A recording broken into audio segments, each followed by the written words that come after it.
Hi you guys, it's Natalie here once again, and today I am going to do a questions video. I put out on my Snapchat, on my Instagram, and on my Facebook page, anybody who has questions, ask me now because I'm making a video right now, and you guys sent me some stuff. So if you want to know a little bit more about me, then stay tuned. So before we get started, I have some huge news to tell you guys.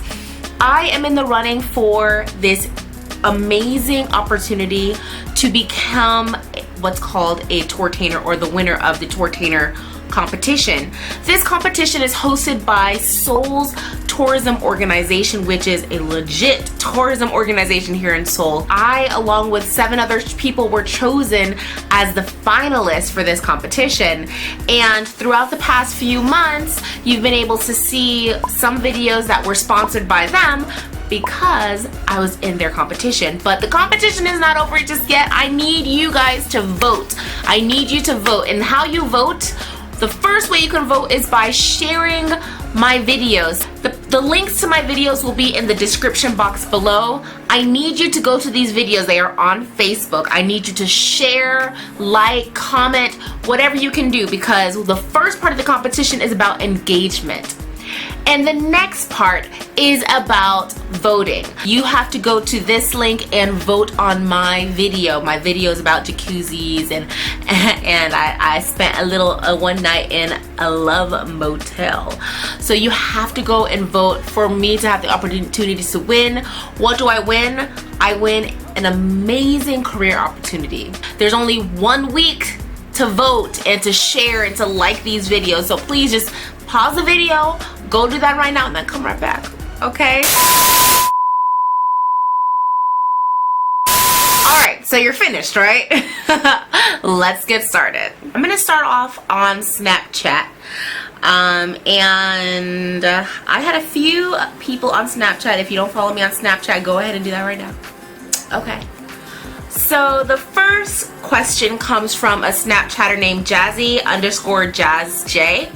and she asks, what is it about Korea that keeps you there? Actually, there's a few things that is keeping me here in Korea, and I actually was talking to my mom about this not too long ago, but let me explain. So, first of all, I want to say the main reason is financial. Honestly, the main reason is financial. Because going back and suffering and I don't miss the struggle. I don't miss the struggle at all. But what I'm talking about is, one, my rent. I don't have to worry about. My rent is taken care of. So that's one expense I don't have to pay for. 2, I have health insurance. Health insurance is included. I do pay for health insurance, but I don't know how much I pay for it, but it's included. 3, I get pension. Money gets taken out of my account for Korean pension. My school matches that same amount. Every month it's taken out, and once I finally do leave Korea, I can receive all of that money back, and I think I'm racking up about 6,000 right about now. So the longer I stay, the more money I will be getting back. 4, severance pay. Once I complete my contract and I return home, I get about an entire month's salary just given to me on top of that. And my flight is included. I don't have to pay for cars, a car bill. I don't have to pay for car insurance right now. I don't have to pay my my school bill, mainly because I consolidated my loans and I'm under income-based repayments, and they base your income off of your tax returns, and basically in America I'm not making any money because I don't have a job in America. So my student loans repayment is at 0. So I don't have to pay anything as long as my income's 0. So that's what I'm saying for right now. I'm real comfortable right now. Alright, let's go to Miss Black Korean Lady on Snapchat. She says, would you date a Korean? If not, why not? So would I date a Korean? The answer is, yeah, I don't really care. I will date anybody, okay? So I have no reservations. I think the only issue that I have in regards to dating Koreans in Korea is ignorance and kind of the souvenir aspect of having a foreigner as a girlfriend. I don't want to be somebody's like, oh, look, I have a foreigner girlfriend, and then 2 seconds later, oh, I'm not gonna really take you seriously, I'm not gonna marry you because like I just wanted to try it, that kind of thing. I don't want to, I'm at the stage in my life where I don't want somebody to just be with me just for the flashy aspect. That's not the correct word, I can't think of it right now, but for the flashy aspect of it, like, oh, I'm dating a foreigner right now. I would like to date somebody who is genuinely interested in me, not just because I'm a foreigner, but who truly does respect every part of me and that is open to learning about me and my culture, whose family is open in understanding of my culture as well, and yeah, is not expecting me to change who I am for them. Yeah, and that goes with anybody, honestly. Let's go to Instagram, okay, before my battery dies. So Christy_walk, I think, she asks, how do you get your skin to be so flawless and radiant? So thank you so much. All right, first of all, I'm blessed with pretty much clear skin. If I break out, I know that it's something to do with my diet or my period's about to come. But other than that, I'm gonna show you my favorite product for my face. This product right here is Life. This is by Hourglass. I got this in the States, obviously. And this is a lighting bronzer.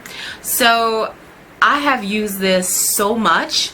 This is kind of what you put on top. It's a powder, but you can use it as your main powder, but it gives your skin such a luminous glow. And I use it on, like, when I have my face done, I use it on top.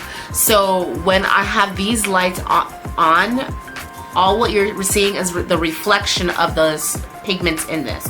Now the pigments are not like sparkly. It is very, very, even more fine than sparkle. So it doesn't look like, I hate that gritty kind of like sparkle look. I would rather it look like I have that natural glow that's coming from within, and this right here does it. This is in the color Bronze Light. This is, I think, is the darkest shade, and this looks amazing on basically all dark skin colors as a overall color. And if you are a little lighter, this is great as a bronzer. I really like this. Another product that I love is my Gerald Cosmetics. And this is a highlighter. This is a powder highlighter. It's a little bit more grittier than I would like, but it does give you like a nice glow. You can't really see that well, but yes, girl. Yes, that's how I do it. This is from Tori Johnson, and she asks, is it hard to travel to Korea without knowing English? My answer is no, I don't think so. Honestly, it's so easy to get around in Korea without even using one lick of English, honestly. English is everywhere, on every kind of transit possible, okay? If I were to compare Korea to China and Japan, Korea is much easier to travel and get around without the use of English. Now, does Korean help? Of course it's gonna help. It's gonna help smooth your time and your communication and all that stuff. It'll definitely help smooth you out, but it's not necessarily necessary. I'm gonna go back to Jazzy_JazzJ on Snapchat. She has a list of questions, okay? So she asked, where do I get my hair done? You like it? Thank you so much. So the person who does my hair is me, myself, and I, okay? I don't trust nobody with my hair. Nobody. Not one person puts their hand up on my head. Is teaching in Korea what you saw yourself doing years ago? No, it's not what I saw myself doing years ago. What I saw myself doing, or what I still see myself doing, is managing people. I see myself in a leadership role. I see myself heading a group of people. Not saying that teaching is not allowing me to do that, because it surely is. It definitely is in that realm. But I think that at least teaching here in a foreign country, you're only able to get so far in your job. You are kind of stagnant in your position. There's not much diversity for you to change. You always have to be a teacher, and I don't want that kind of restriction on in my career. So teaching is not what I saw myself doing, but teaching is, I guess, it definitely helps to relate, and those skills can translate over to the leadership roles, because you will be teaching people. So this is great practice for me. I do enjoy it. I love my students. And yeah, I think that this is definitely this experience is definitely a professional development kind of experience for me. It's not my end goal. Alright, so my next comment comes from Miss Black Korean Lady. What is the hardest thing about teaching abroad? Teaching abroad. So it's not just traveling, but just teaching abroad. I want to say the hardest thing about teaching abroad is the language barrier. Now, of course, you have a co-teacher in the classroom, but it can cause a lot of miscommunications, which has been the case in my experience. And also, I want to say work ethic. I think it's not necessarily just teaching, it's just working abroad. Work culture can be a struggle sometimes. I mean, it wasn't really a big deal when I first came, but now, since I've kind of meshed with the culture and the society, it's becoming a little bit more obvious, and I kind of miss my independence. I miss not having to go through a hierarchy. Now, if you don't know anything about the hierarchy, you can't really go from like a low position. Let's say that you're, I don't know, on the bottom of the totem pole. You can't go from there and go directly to the top person. You have to go through all these stages to get to that person. And me personally, I'm a very direct person. I will go straight to the boss and be like, this is what's gonna happen. This is what's gonna happen, but this is what's wrong. I would like to do this, blah blah blah.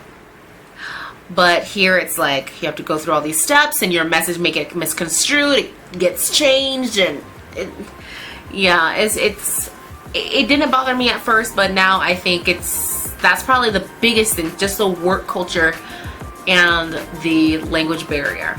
Live My Love says, who are your favorite black in Korea bloggers? I think I've met so many people that are black and bloggers in Korea, or at least we know of each other. My favorite black bloggers are on my channel, my main channel. If you go to my channel page, on the right hand side, it will have a list of women in color bloggers that I personally follow, and it shouts out so many of them that I personally like on that list. There's so many more of them than I can actually fit into that list, but that's a good start. So Soapster says, what camera do I use to film? So this camera right here that I'm using is the Samsung NX300M. Samsung NX300M. Would I recommend it as a vlogging camera? I think it's really great if you have great sunlight, great lighting. It picks up colors so vibrantly. It's so beautiful. But this camera sucks for nighttime. It does not do well at all during the nighttime. And also it doesn't have a viewfinder, so if you break your screen like I did one time, there's no way to see what you're filming. But another pro is that it has interchangeable lens, so you can change it out. There are some better cameras on the market nowadays, but this is the one that I got while I was in Korea because it's Samsung. I'm living in this land of Samsung, so if it breaks, I can get it fixed easily. That's why I got it. Anyways, I'm gonna stop there because this video is getting really long. Thank you guys so much for watching my videos. Make sure you go and vote for me. Share, first of all, share and comment and like my videos on Facebook, and go ahead and vote for me. Please, please, please, please, please. I need your help. Thank you guys so much. I love you so much. Have a wonderful night or day, whatever time it is you're watching this. I will see you guys next video. Bye.